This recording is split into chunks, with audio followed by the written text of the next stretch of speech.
everybody, the Great Dino Ranger here again, back with another review. Today we're going to be taking a look at another Dino Trackers figure from the Mattel line. So in this video we're going to be taking a look at the Jurassic World Dino Trackers Wild Roar Orkoraptor. So this is part of the Wave 2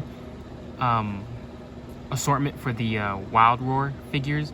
I already completed Wave 1, and this is my first figure of the Wave 2. I'm still on the lookout for the Nitrosaurus and the Regaloceratops, but today we're going to take a look at the Orkoraptor. Recently found this one at my local Target, and yeah, I'm really excited. It's a brand new species. I love when Mattel gives us new species. You know, it's not always the same species that we get in the movies all the time. I love how they're expanding the franchise, expanding the universe by giving us species that, you know, aren't in the movies, but, you know, these are all species, you know, that are part of the fossil record, you know, part of the paleontology world of things. And it's really nice to get new species to educate people, you know, adults and collectors and children about all these various different species that existed, or at least exist in terms of them being named. But yeah, but taking a look at the box here, it looks really nice. You got your normal classic Dino Trackers packaging here. As you can see, this one's part of the mountain or foresty environment, so that's really cool looking. You can see Blue and Beta right there, the logos, the title, and the Mattel logo down there. Here on the side, you just got the Jurassic World logo. At the top, you got the Jurassic World logo again.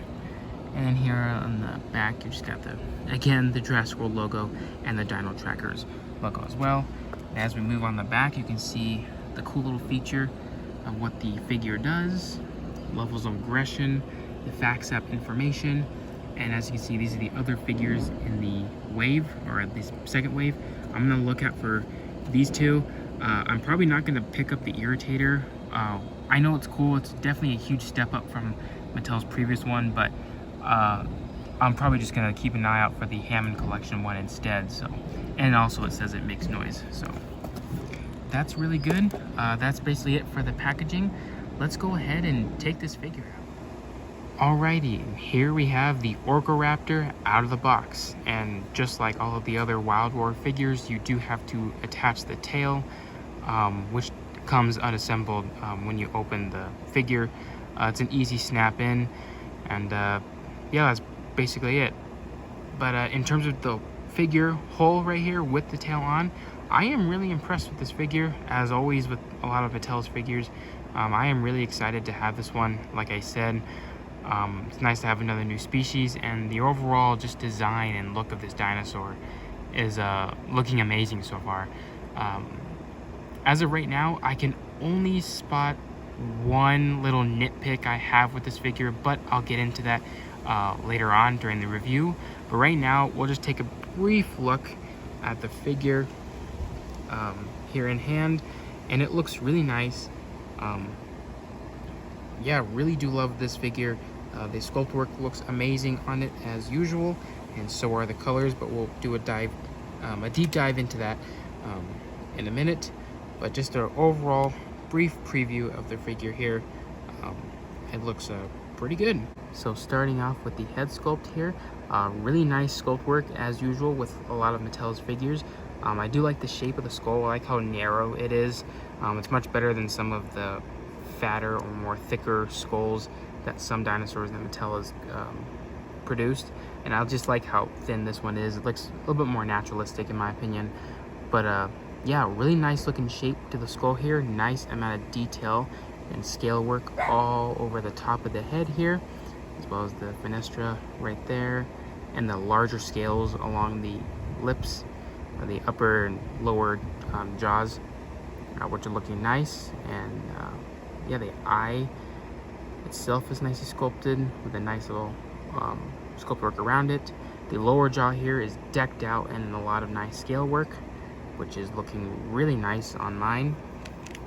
Same with the other side, just some nice work overall. And the nostrils are sculpted pretty well. And as you can see at the top of the head here, we got a nice array of feathers, which are looking really nice. Big, long, thick, hair-like feathers, which are looking really nice, nicely sculpted. And then throughout the rest of the neck, a really thick, robust neck, I would say. Nice sculpt work along there too, and a lot of feathering on the bottom half of the neck, which is nicely sculpted as well. And let's not forget the mouth right here can open. Nice sculpted teeth. Just the whole insides are nicely sculpted. Nice glossy touch for the inside of the mouth, and some nice sculpt work on the roof of the mouth.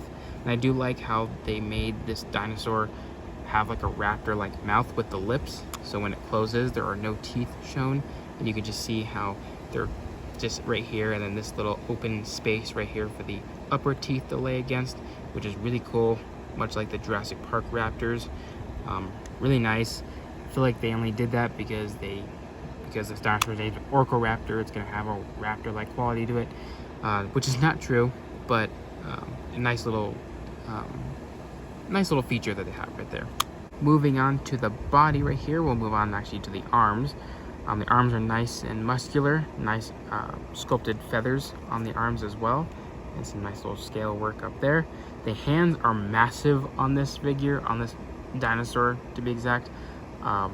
Really massive hands. They look like just miniature versions of a Therizinosaurus hand with the long claws. Now, strangely enough, it is said that Orkoraptor did belong in the same family group as Megaraptor, especially with that elongated skull, and then they have the large claws on their forelimbs, which there isn't a whole lot of fossil evidence of this dinosaur, so it is still uncertain which group this dinosaur belonged in, but a lot have theorized that it does belong in the Megaraptor group, which kind of makes sense just by looking at this figure. It does look like it belongs in that same group, and the claws here are just huge. Now, normal Megaraptor claws would have only this first finger right here have the largest claw, whereas these two would have smaller claws. So it almost looked like a baryonyx hand. But yeah, very interesting. Nice scoots on the fingers, and the claws are nicely sculpted. I really do wish they're painted though, but we'll get into that later. And here at the other side of the hand, you got some nice scales on the hand itself, and majority of the arm itself is covered in the feathers, so it's like a little sleeve that it's wearing. And then the body here, nice array of scales for the top half, and you got some nice larger scoots right here around the shoulder area, and just some nice scale work all throughout the upper half, with some more larger scoots spread out throughout the upper side of the body, which is looking very nice. And that scale work continues all the way down to at least halfway down the tail anyways. And then the second half of the body is actually covered in feathers. So now, I said this many times, but I do love how creative Mattel gets with their dinosaur figures. Sure, maybe not all of them look 100% accurate, or some features may not seem very believable, such as adding feathers on a dromaeosaur, for example. But I really do love how creative Mattel gets with these figures. It makes them look unique and different to compared, I guess, to other medias like documentaries and realistic movies, or even model dinosaurs like those from Safari or Papo. You know, they make them a little bit more unique, but it's also a great way to kind of educate people about a certain species name anyway.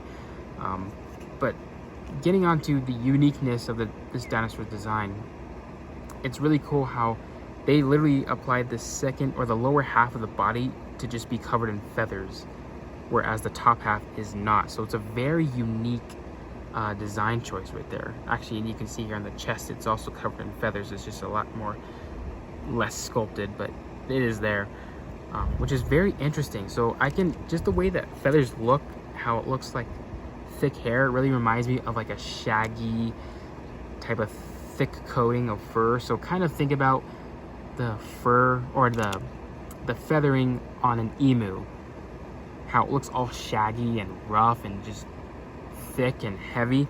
This is what it reminds me of, and it's really cool how they applied it to the bottom, because I just imagine this guy, if it weren't a toy, just kind of walking around outside, all this hair would just be dangling down from its body. It's gonna look really weird, but also really cool and interesting at the same time. So that's a really cool looking design choice, and I really do like it. And it's interesting because usually you got the feathers on the top half and the scales on the bottom half. So this is really interesting to do the complete opposite on this figure. And then moving on to the legs right here, the upper hip portion right here is scales, and it transitions to more thick feathering, and that goes all the way towards the ankle area. Then it's just normal classic theropod dinosaur feet, or legs anyways. Nice amount of scale work and some nice looking feet with some nice detail. I do like how the feet look like they have like huge pads at the bottom, much like modern day terrestrial birds like ostriches and or emus and cassowaries, where they look like they have like that thick padding at the bottom of it, which makes the area where the toes are a lot more bigger, and this part right here would be a lot more skinnier. It's kind of hard to explain, but I'm sure some of you might get exactly what I'm saying. But the feet are sculpted very nicely, very bird-like, which is one of the things I noticed with this figure, is how bird-like it is, especially looking at the head. The head actually reminds me of a crow. It's just because it's elongated, and the way the feathers are applied on the back, how they're just kind of laying against the head, just really reminds me of a bird, which is really cool. Really cool effect to have on a dinosaur figure. And then moving on to the tail, like I said, the entire upper half of the tail is scales until like right here, then it transitions to feathers, and then the entire underside of the dinosaur's tail is just covered in feathers. So really unique and cool there. And you can see you got a little bit of a tail fan towards the end of it, or just some larger feathers that kind of stick out of the tail a little bit. Really cool though, really nice detail overall, as you can see. Moving on to the other side, here you got the other leg. You know, the feathers are nicely applied on this one. And here is the scan code for those of you who need it. And that's basically it for in terms of sculpt and design. So I really do like this one. I'll probably get on to the nitpick part I have with this figure, and that is just proportions. This dinosaur is not as proportionate as I guess other Mattel dinosaurs, especially their Mega Raptor. Just doesn't, I feel like a lot of stuff is just sized differently, where it doesn't look right, in my opinion. I'm not really going to complain about the hands. I mean, the hands are already going to be big anyway. It does kind of match a Mega Raptor characteristic a little bit. But what I'm mainly talking about is that the head should have been a bit smaller compared to the rest of the body of this dinosaur. And the tail should have been a bit longer as well. That's just my opinion. So the proportions with the head and the tail are just a little bit off. Makes this guy look like it's going to be front heavy with that huge and massive head it has. But that's the only thing I really have to nitpick about this figure. But other than that, it's a really solid figure. The colors are really nice. It does look like it belongs in a mountainy environment, like a pine forest or whatnot. But it also looks like it belongs in the jungle or a swamp because of the dark greens and the blacks that it has on it. Really cool though. I really do like the colors. I dig it. The green color on top of the shagginess of the feathers, it really reminds me of Oscar the Grouch, because he's green, he's furry, and it just looks like he's covered in just dirty hair. And that's what I imagine large, shaggy, feathered birds would look like. They're just kind of dirty animals, you know, they're covered in like a dirty, feathery coating, which is really cool. I really like that. And I got a nice amount of colors around the eyes right here. The red eye pops perfectly, especially with the darkness around the eye. Then the orange speckling makes the eye pop really well. And I really do love the white striping on the tail. Really nicely done, I will say. So really nice color there. And yeah, basically the whole colorization on this figure is great. I do wish the claws were painted as usual, but that's all right. And because the dinosaur is covered in a darker color for the legs, the claws look like they're already painted.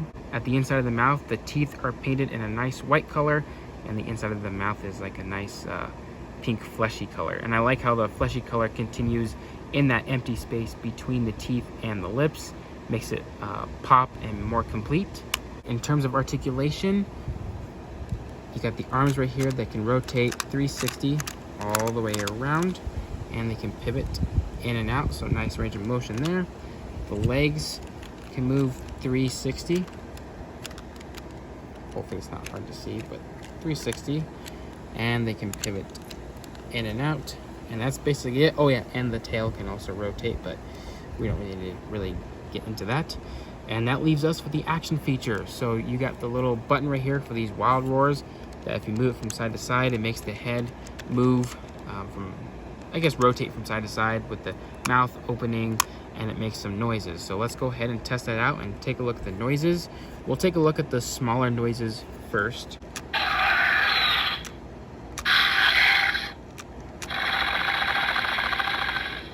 Alright, so for the smaller noises, they definitely used some raptor sounds for this dinosaur.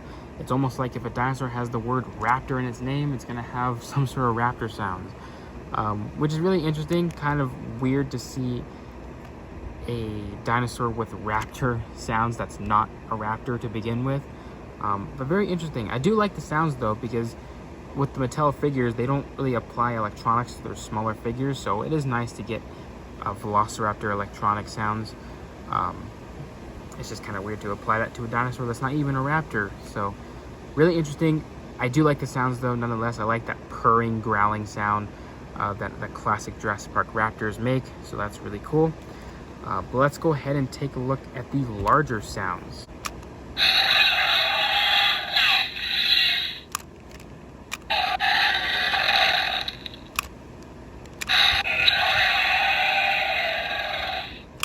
Alrighty, so yeah, I heard some more raptor sounds, some more raptor, screeches and roars and whatnot. Really cool. There is like a growl in there that's not a raptor, so that's really cool. But yeah, even though the sounds aren't probably accurate with this dinosaur, because this dinosaur didn't appear in any of the movies, but it does have raptor sounds. The sounds are good for the most part, just kind of weird for it to be with this dinosaur, but I think for the most part it does work for this dinosaur. Maybe since Jurassic World dinosaurs aren't fully 100% full dinosaur for the most part, maybe we could say that InGen scientists created the Orkoraptor but had to fill in the rest of its genome with some raptor DNA, and that's why it has some raptor-like sounds in it. So really cool. I guess it's whatever you want to do with it. But yeah, for the most part, I think it's pretty good. Alrighty, so for comparisons, here we have the Orkoraptor compared with a human figure. So here's this mercenary, as well as another dinosaur that is possibly in the same family group, the Megaraptor. So this was the figure that was released for the Dominion toy line last year, and they do look really nice together. It's cool to get species that never really get a lot of toys made. I don't even remember if there is any Megaraptor toys out there except for this one, so I think this is really cool. It's nice to see two possible family groups, or dinosaurs from the same family group, together. And they look really nice, actually. To be honest, the Megaraptor figure actually looks more like a raptor because of the head sculpt and the slit pupil for the eye. And you can see on the hands here, this is what a Megaraptor hands would have probably looked like. And instead, for the Orkoraptor, they gave it just the same sized claws, so very Therizinosaurus-like. But yeah, I think it's really cool. And like I said, there isn't a whole lot of fossils found of Orkoraptor, so it's kind of hard to determine how big this dinosaur really was. But I did look online, and a lot of the images I saw placed it in this exact medium size range. So I guess in terms of that, it is pretty accurate, but we'll never know for sure until we find some more discoveries on this dinosaur. But other than that, these two look really nice together. Alrighty, so that's about to wrap it up for this review. I hope you guys enjoyed it. For my final thoughts, I like this figure. It's a pretty solid one. Highly recommend it for those of you who are trying to collect everything, which in this case, I am. When it comes to Mattel, I like to collect all of the species that they have, just so I can have a huge clump of just all sorts of different dinosaur species, which is a lot of fun. So yeah, highly recommend it just to add it in anyone's collection, but also any kid would definitely love just getting a hold of this as just a generic dinosaur, and they'll get educated by the name that it has, Orkoraptor. So that's really cool. And yeah, that's pretty much all I have. Colors are good, sculpt work is good, and yeah, that's pretty much it. So I hope you guys enjoyed this video. Like, comment, subscribe, all that good stuff, and I'll see you guys again for the next video.